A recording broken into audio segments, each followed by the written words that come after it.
Assalamualaikum warahmatullahi wabarakatuh. Selamat Waalaikumsalam. pagi, salam sejahtera bagi kita semua. Shalom, Om Swastiastu, Namo Buddhaya, salam kebajikan, salam sehat selalu. Pertama-tama mari kita panjatkan puji dan syukur kehadirat Allah Subhanahu wa taala, berkat rahmat dan karunia-Nya kita dapat bertemu bersama melalui media virtual Zoom pada acara sosialisasi pagelaran mahasiswa nasional bidang teknologi informasi dan komunikasi Gemastik hari ini Selasa tanggal 25 Mei 2021 yang diselenggarakan oleh Pusat Prestasi Nasional Kementerian Pendidikan, Kebudayaan, Riset, dan Teknologi. Di tengah pandemi COVID-19 di Indonesia, ini semoga Tuhan selalu memberikan kita perlindungan serta kesehatan. Amin, amin, ya robbal alamin. Yang terhormat, PLT Kepala Pusat Prestasi Nasional Kemdikbudristek, Bapak Asep Sukmayadi, yang kami hormati Koordinator Kelompok Kerja Jenjang Pendidikan Tinggi Puspresnas, Bapak Rizal Alfian, yang kami hormati Bapak Juri, Dewan Juri Gemastik yang akan menjadi narasumber hari ini, yaitu Bapak Dr. Heru Wijanto MT, Bapak Insinyur Muhammad Husni MKom, Bapak Basnendar Heri Prilosadoso, SSN MDS, Bapak Wahyono, Eskom PhD, dan moderator Bapak Kemas Rahmat Saleh Wiharja, serta tim Puspresnas yang kami muliakan. Dan juga kami ucapkan selamat datang dan selamat bergabung para partisipan, yaitu yang terhormat pimpinan perguruan tinggi di Indonesia, yang kami hormati Bapak Ibu dari LL Dikti 1-16, Bapak Ibu dosen pembimbing, serta sobat prestasi yang mengikuti sosialisasi pada hari ini melalui media Zoom. Baik, susunan acara untuk sosialisasi hari ini antara lain membaca doa, menyanyikan lagu Kebangsaan Indonesia Raya, kemudian sambutan dan pembukaan secara resmi oleh PLT Kepala Pusat Prestasi Nasional Kemdikbudristek, penayangan video teaser, pemaparan materi dan penjelasan narasumber Bapak-Bapak Dewan Juri secara bergantian, dan di akhir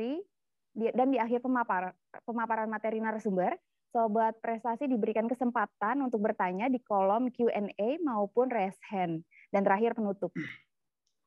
Baik, para hadirin sobat prestasi, sebelum mulai acara, mari kita berdoa menurut agama dan keyakinan masing-masing. Berdoa dimulai.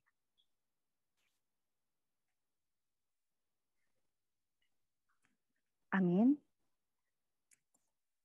Baik, selanjutnya para hadirin, Bapak, Ibu, dan Sobat Prestasi, selanjutnya mari kita bersama-sama menyanyikan lagu Kebangsaan Indonesia Raya. Hadirin dan Sobat Prestasi dipersilakan menyanyikan lagu Indonesia Raya di tempat masing-masing, dimulai.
Menyanyikan lagu Indonesia Raya selesai. Terima kasih atas kesempatannya.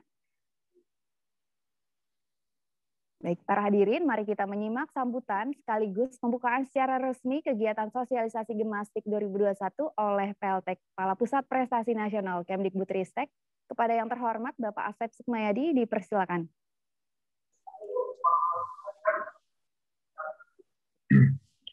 Assalamualaikum warahmatullahi wabarakatuh. Om Swastiastu, salam, nama budaya, salam sejahtera untuk kita semua. Pertama-tama, marilah kita panjatkan puji dan syukur kehadirat Tuhan Yang Maha Esa, Allah Subhanahu wa Ta'ala, karena berkat rahmat dan karunia-Nya kita sampai saat ini dalam keadaan sehat walafiat. Sebagaimana kita ketahui bahwa kita masih sedang diikuti oleh masa ujian yaitu COVID-19, karena kita berharap pandemi ini segera dapat berakhir dan kita segera pulih dan bangkit.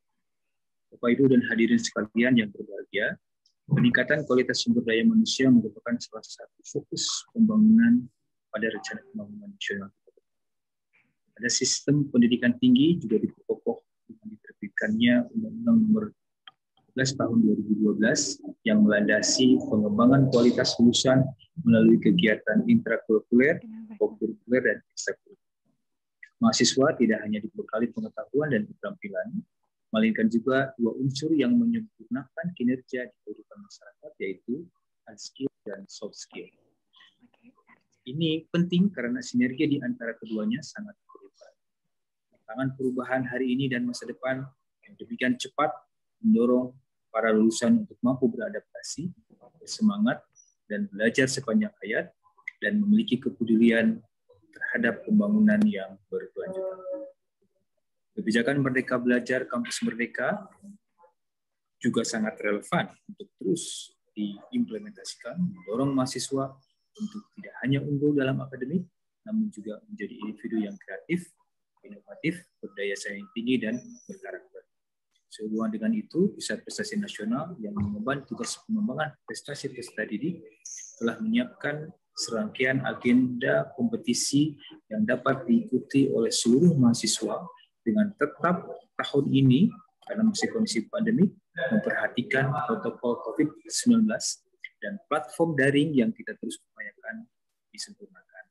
Untuk itu, pada momentum Hari Pendidikan Nasional tahun 2021 ini, Pusat Prestasi Nasional menyelenggarakan kegiatan sosialisasi dan publikasi program kompetisi pada jenjang pendidikan tinggi tahun 2021 yang terdiri dari kegiatan Pekan Ilmiah Mahasiswa Nasional, Lomba Pemilihan Mahasiswa Berprestasi, Kompetisi Nasional Matematika dan Ilmu Pengetahuan Alam, Kompetisi Mobil Hemat Energi, Kompetisi Jembatan Indonesia dan Kompetisi Bangunan Gedung Indonesia, Festival Film Mahasiswa Indonesia, Kontes Kapal Cepat Tak Berawak Nasional, Kompetisi Bisnis, Manajemen, dan Keuangan, Kontes Robot Indonesia, Kontes Robot Terbang Indonesia, Pagelaran Mahasiswa Nasional Bidang Teknologi Informasi dan Komunikasi atau Gemastik, NUDC dan KDMI, Lomba Inovasi Digital Mahasiswa, Kompetisi Statistikaria dan Festival Sains Data atau Satria Data,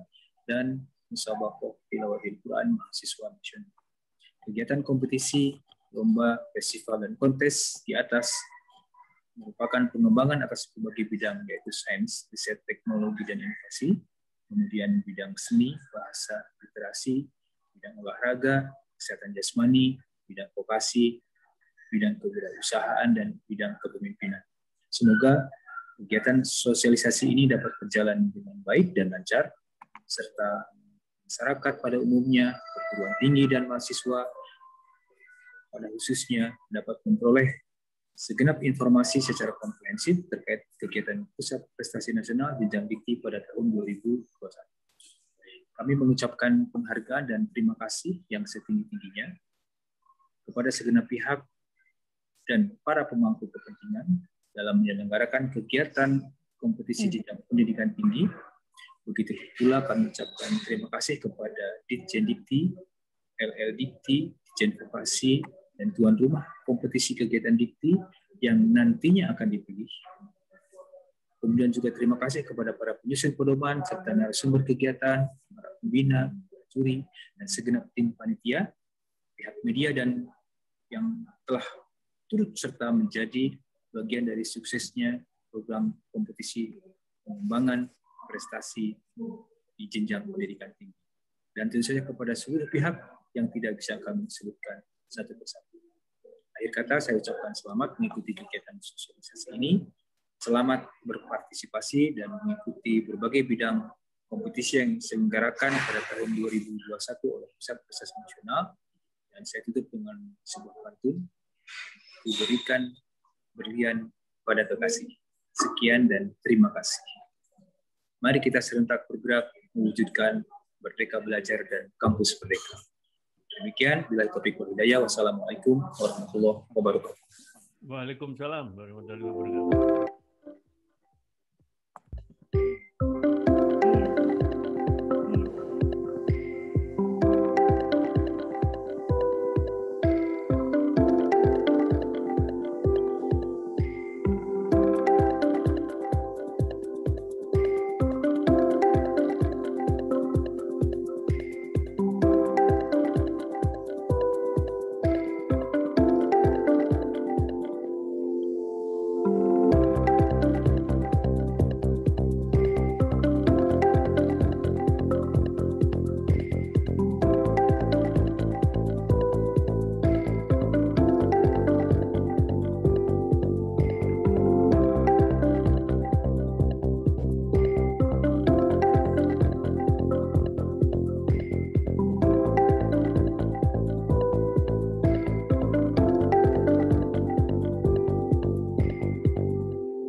Ya, berikut tayangan kilas balik kegiatan Gemastik di tahun sebelumnya, mengingatkan kita kembali bagaimana antusias dan semaraknya Gemastik di tahun sebelumnya.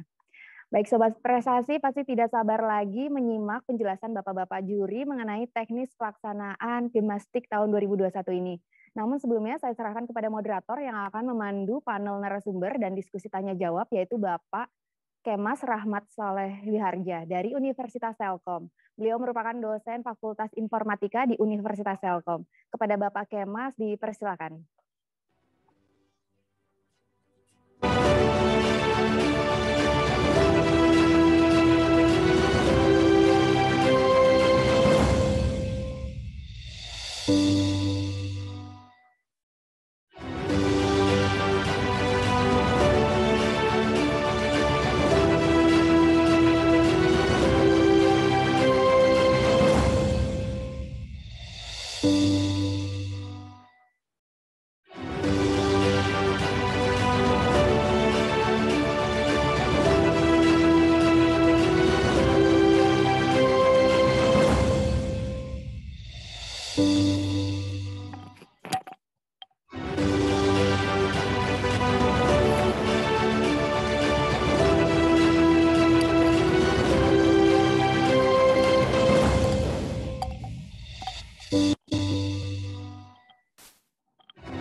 Terima kasih, Mbak Gina.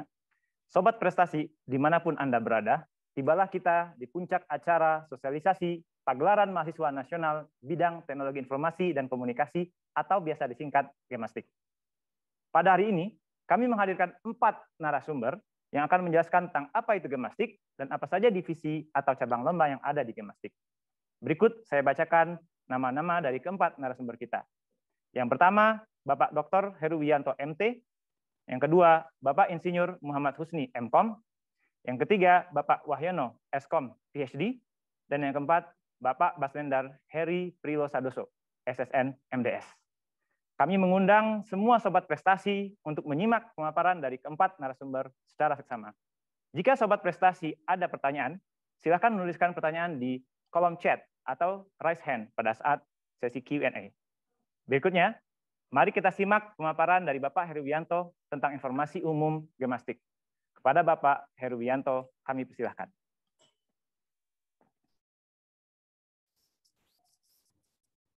Baik, terima kasih. Bismillahirrahmanirrahim. Assalamualaikum warahmatullahi wabarakatuh. Selamat pagi, salam sejahtera untuk kita semua. Yang saya hormati Bapak Kepala Puspresnas beserta Bapak Koordinator Pokja Jenjang Pendidikan Tinggi Puspresnas beserta teman-teman jajaran Puspresnas. Juga yang saya hormati Bapak-Bapak Dewan Juri yang hadir, selain Gemastik ada yang juga sudah mulai bergabung, Bapak dari Dewan Juri, Bapak Ibu Dewan Juri dari LIDM, juga tentu yang saya hormati dan terima kasih Bapak moderator kita yang gagah dan segar, Bapak Kemas Rahmat Saleh Wiharja. Itu kodenya kalau di kampus RSW. Masih ya? Sudah berubah ya? Bapak Kemas Rahmat Saleh Wiharja, PhD. Saya akan sampaikan beberapa hal dengan berbagi. Jadi kami akan sampaikan materi mengenai Gemastik. Saya tidak sendiri, seperti yang disampaikan oleh Pak Kemas tadi. Mungkin saya nanti perkenalkan ya. Ini kalau dari Dewan Juri, jadi ini materinya mengenai webinar sosialisasi Gemastik 14 2021. Nah, ini adalah yang akan menyampaikan, jadi Puspresnas meminta sebagian dari kami, karena Dewan Juri itu ada 33 orang, sesuai dengan jumlah divisi sebanyak 11 divisi dikalikan 3 orang juri masing-masing. Saya bersama Bapak Ijur Muhammad Husni, MKOM dari ITS, kemudian Bapak Wahyono SKOM PhD dari UGM, dan juga Bapak Pasnendar Heri Priyosadoso SNMDS dari ISI Surakarta. Namun juga hadir juri Gemastik yang lain, ada Bapak Danakusumo PhD, ini dari pengalaman pengguna ya, Mas Dana ya. Ada lagi yang lain selain Pak Dana? Belum ya, belum bergabung. Nah, ini materi yang akan kami sampaikan.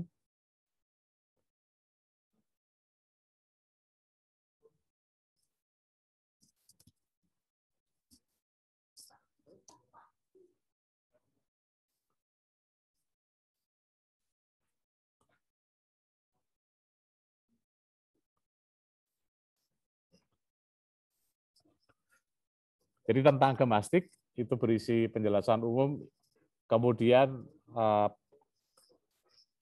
mohon maklum, jadi untuk penjelasan lombanya itu tidak sesuai dengan urutan di buku panduan. Namun tentunya yang tidak urut itu hanya urutan divisinya saja, begitu ya. Jadi untuk di setiap divisi penjelasannya tentu masih terurut. Ya, jadi kami akan sampaikan nanti mulai dengan divisi 2, 7 dan 11, keamanan cyber, karya tulis ilmiah dan pengembangan bisnis TIK, itu akan disampaikan oleh Bapak Muhammad Husni nanti. Kemudian divisi 1, 3 dan 8, pemrograman, penambangan data, pengembangan perangkat lunak akan disampaikan oleh Pak Wahyono. Kemudian divisi 4, 5, 10, jadi desain pengalaman pengguna, animasi, kemudian pengembangan aplikasi permainan akan disampaikan oleh Bapak Basnendar. Dan nanti terakhir Kota Cerdas dan Piranti Cerdas, sistem penam dan IoT itu akan saya jelaskan. Nah, untuk yang pertama mengenai gemastik ya, tentang gemastik,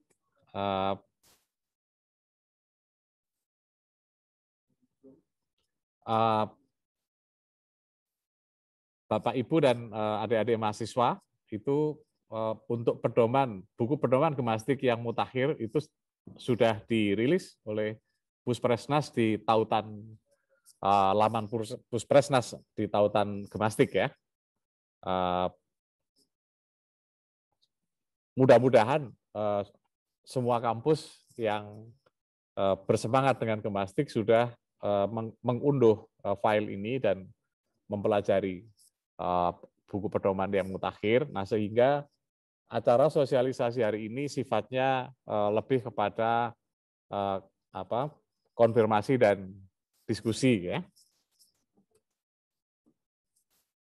Nah, ini tentang gemastik. Untuk yang baru pertama kali mengenal, sesungguhnya adalah singkatan dari Pagelaran Mahasiswa Nasional Bidang Teknologi Informasi dan Komunikasi. Nah, yang baru pada tahun ini itu adalah tema yang telah diperbarui dibandingkan dengan yang kemarin, tapi juga nggak bergeser jauh gitu ya. Masih di seputar TIK, dalam hal ini kita pertegas yaitu TIK untuk Indonesia Bangkit menuju kehidupan bangsa yang lebih baik. Jadi kata kunci bangkit ini ada keterkaitan dengan kondisi pandemi global yang juga melanda Indonesia, COVID-19 yang masih kita jalani mitigasinya, kita jalani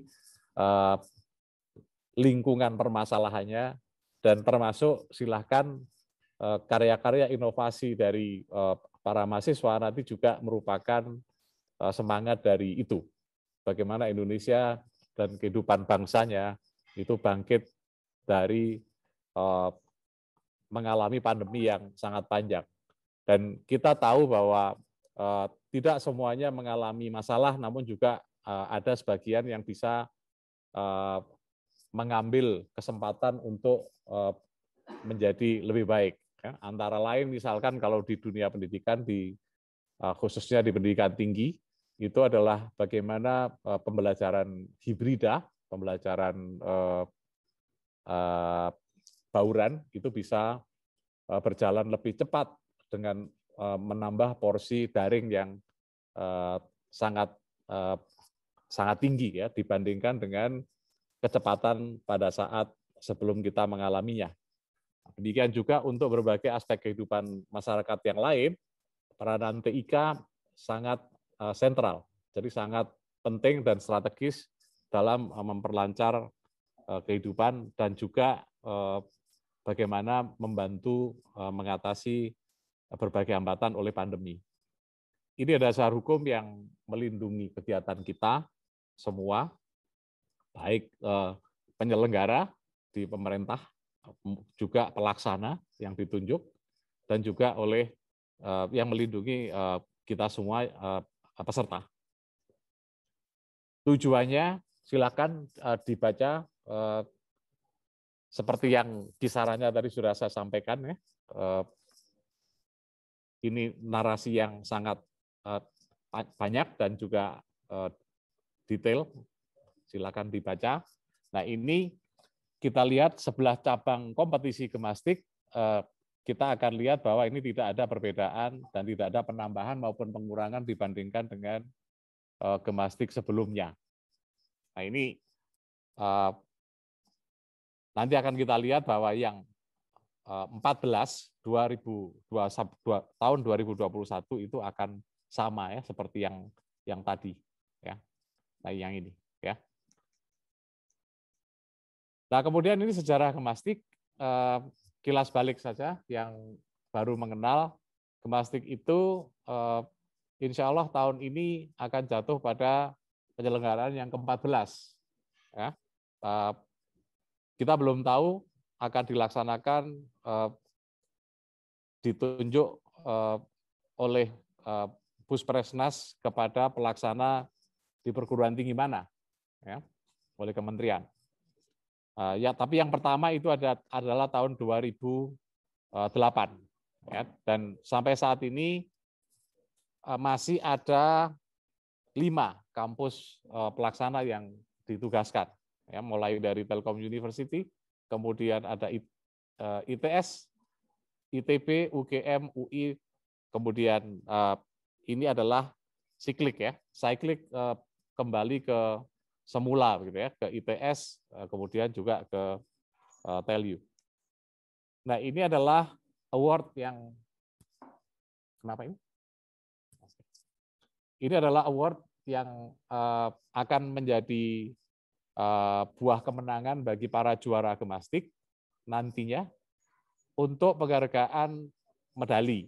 Itu juara 1, 2, 3 dengan sistem olimpiade nanti, dan juga ada juara umum yang ditentukan nanti tidak ada lomba lagi untuk juara umum itu, hanya berdasarkan pengumpulan medali berdasarkan sistem olimpiade. Piala utama yang, jadi ini saya kira ini penghargaan untuk perguruan tinggi, untuk kampus yang memang bisa dikatakan sistematis sehingga menjadi pengumpul medali yang terbanyak dan terberat bobotnya gitu ya. Itu Piala Samyakya Padesa Widya. Jadi artinya adalah informasi yang benar untuk pengetahuan. Nah,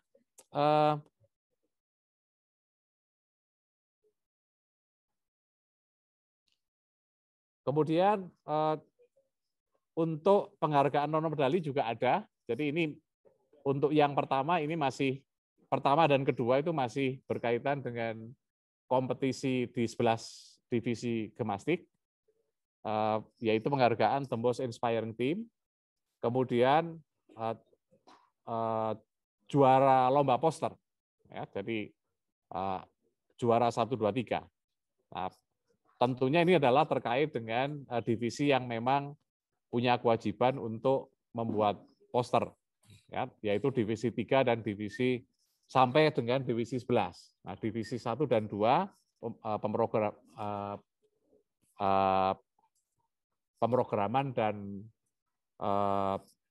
keamanan cyber itu tidak wajib membuat poster. Kemudian ada lomba tambahan yaitu e-sport. Ya, ini penghargaan non medali yang tidak diperhitungkan untuk penentuan juara umum.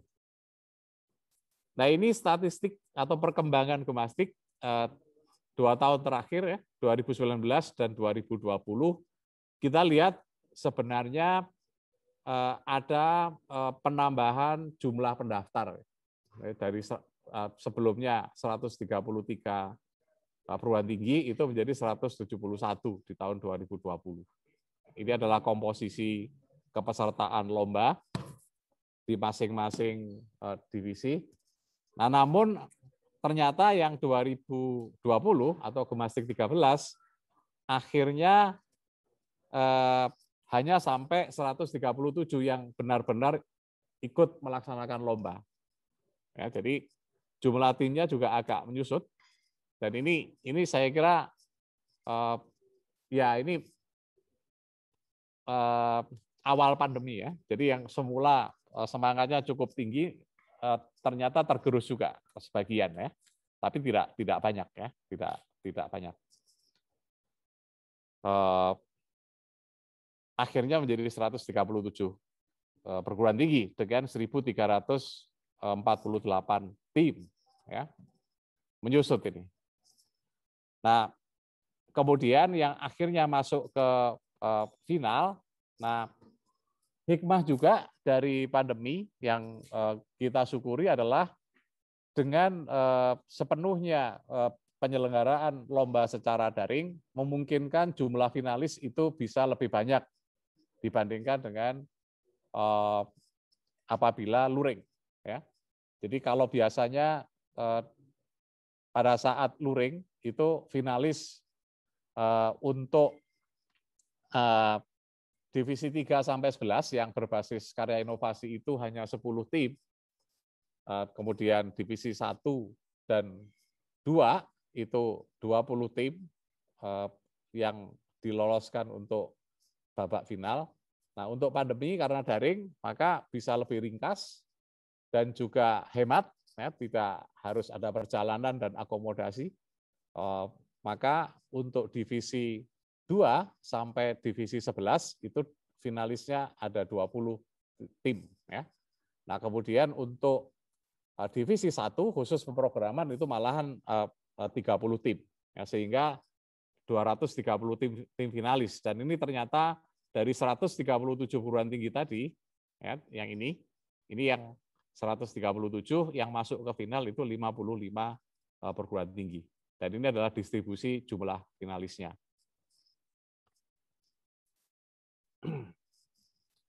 Nah, kemudian ini adalah kalau kita lebih dalam melihat statistiknya berdasarkan wilayah misalnya ya, dan juga PTN PTS. Ini tidak bermaksud dikotomi, tapi justru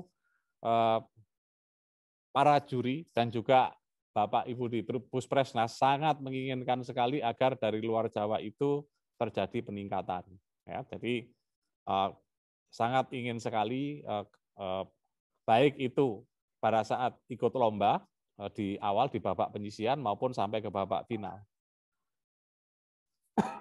Ya, ini jumlah perguruan tinggi yang 55 tadi itu masih 38 yang dari Jawa ya, kemudian yang luar Jawanya 17 dan ini profil PTN PTS-nya.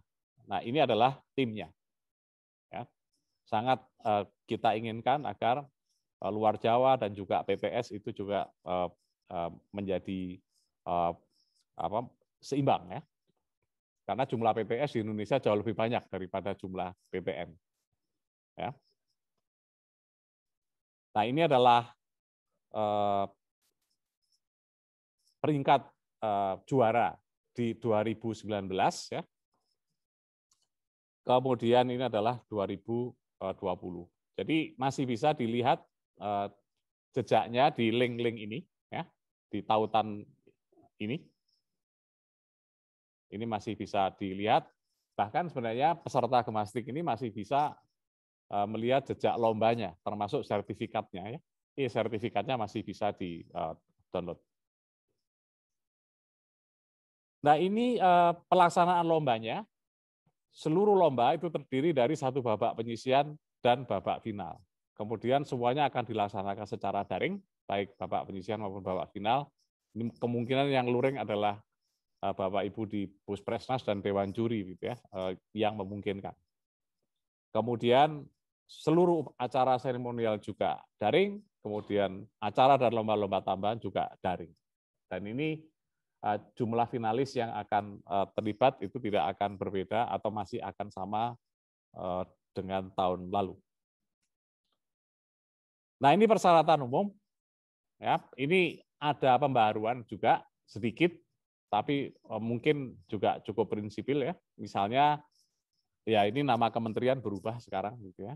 Nah, kemudian perguruan tinggi peserta adalah perguruan tinggi yang terdaftar pada laman PDDikti dan yang berada di bawah lingkup Kemendikbudristek.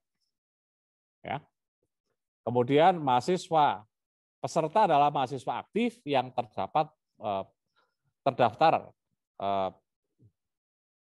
pada perguruan tinggi yang bersangkutan dan juga pada PDDikti pada saat dilakukan pendaftaran tim hingga pelaksanaan babak final. Nah, ini yang mohon ini diperhatikan ya. Yang lain sama dengan tahun sebelumnya. Ya, ketentuan yang lain 3 orang mahasiswa maksimum untuk satu tim, kemudian belum pernah menjuarai kategori lomba yang sama pada Gemastik sebelumnya. Ya, penulisan nama agar lengkap. Ya. Ketentuan jadwal dan jadi wajib memenuhi seluruh jadwal dan ketentuan kompetisi sesuai dengan buku panduan edisi mutakhir. Ya. Kemudian jadi untuk lomba berbasis karya kreasi tidak diperkenankan mengandung unsur SARA, ya, radikalisme, asusila, plagiarisme, dan belum pernah mendapatkan juara pada kompetisi lain. Semua kegiatan lomba, prestasi non-prestasi pada babak final dilaksanakan secara daring dan dimungkinkan terbuka, ya, dihadiri oleh peninjau dan yang bukan finalis pada kategori lomba. Pendaftaran pada dasarnya ada 3 proses, ya, mulai dari kepesertaan perguruan tinggi yang merupakan syarat dari kepesertaan tim untuk bisa mendaftar. Jadi yang pertama dan kedua ini di awal ketika mau ikut Gemastik. Nah, sedangkan nanti kalau masuk ke final maka harus melakukan pendaftaran ulang peserta babak final. Jadi untuk update status. Nah ini ininya ya, sudah ada pengembangan yang intensif dan juga rapat koordinasi antara Puspresnas dengan Dewan Juri bahwa pendaftaran nanti akan melalui website Puspresnas. Kemudian ada pengantar perguruan tinggi, ya, jadi tujuan dari pendaftaran perguruan tinggi itu adalah agar perguruan tinggi bisa kita pastikan bersama mengetahui tim yang ikut lomba dan memastikan pembinaannya juga. Nah ini kepesertaan tim juga demikian, nah, jadi melalui websitenya Puspresnas.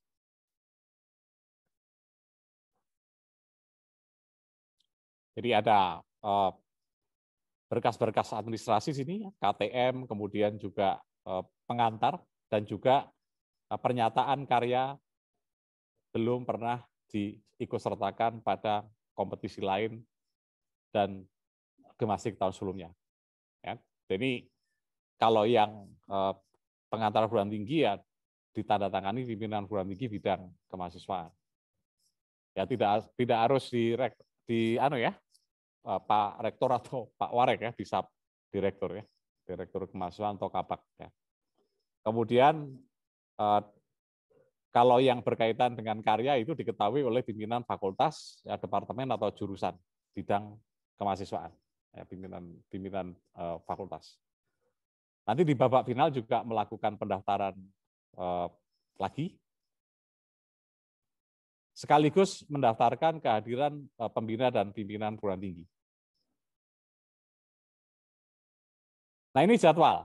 Jadwalnya kita buat lebih sederhana juga, seperti sudah sederhana tahun lalu, ya. Jadi pendaftaran tim perguruan tinggi dan tim itu rentangnya mudah-mudahan ini bisa kita laksanakan mulai tanggal 1 Juni, kemudian tim itu mulai 15 Juni, semuanya berakhir di 15 Juli.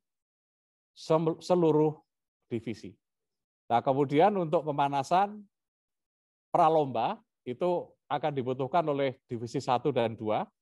Tanggalnya silahkan ini dijaga bagi pesertanya.